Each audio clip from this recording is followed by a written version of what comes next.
হাসিনার বিচার। কারণ হাসিনার বিচারটা যদি না হয় তাহলে এই দেশের মানুষ এই জাতিকে ক্ষমা করবে না। কারণ এই বিচারটা এত বেশি প্রয়োজন।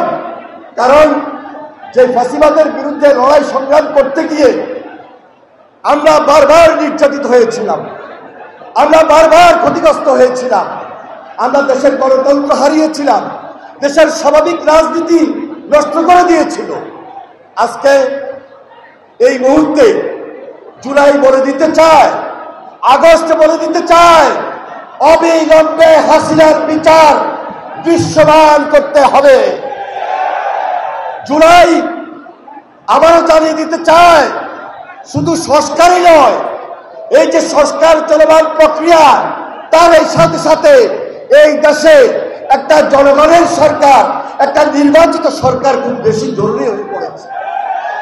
আমরা বিশ্বাস করি আজকে বাংলাদেশে একটা যদি সাধারণ, স্বাভাবিক, সুন্দর, নিরপেক্ষ নির্বাচনটা হয়, বাংলাদেশ জাতীয়তাবাদী দল এই সরকারের নেতৃত্ব দিবে তথা বাংলাদেশ জাতীয়তাবাদী দলের ভারপ্রাপ্ত চেয়ারম্যান জনাব তারেক রহমান এই সরকারের নেতৃত্ব দিবে ইনশাআল্লাহ। জুলাই বলে দিয়েছে এই বাংলাদেশে ছাত্রলীগের মতো হেলমেট বাহিনীর রাজনীতি থাকতে পারে না।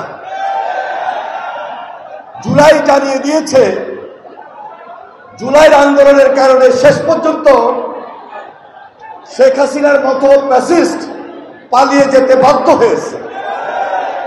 জুলাই জানিয়ে দিয়েছিল এই বাংলাদেশে আয়নাঘর থাকতে পারে না, আয়নাঘরকে ধ্বংস করে দিয়েছে। আজকে এই জুলাইয়ের নতুন দাবি, গত 1 বছর থেকে ছাত্ররা, প্রজন্ম, দেশের মানুষ আমরা আমাদের প্রত্যাশার জায়গা থেকে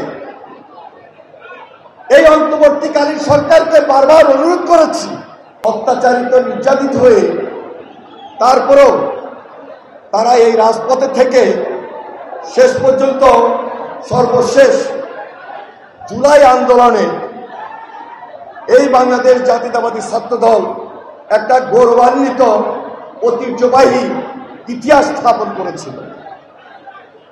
আপনারা লড়াই করেছেন, সংগ্রাম করেছেন এবং ফ্যাসিবাদের বিরুদ্ধে লড়াই সংগ্রাম করতে গিয়ে গুম খুনের অনেক নেতাকর্মী গুম খুনের শিকার হয়েছে, শহীদ হয়েছে, নির্যাতিত হয়েছে এবং মিথ্যা মামলায়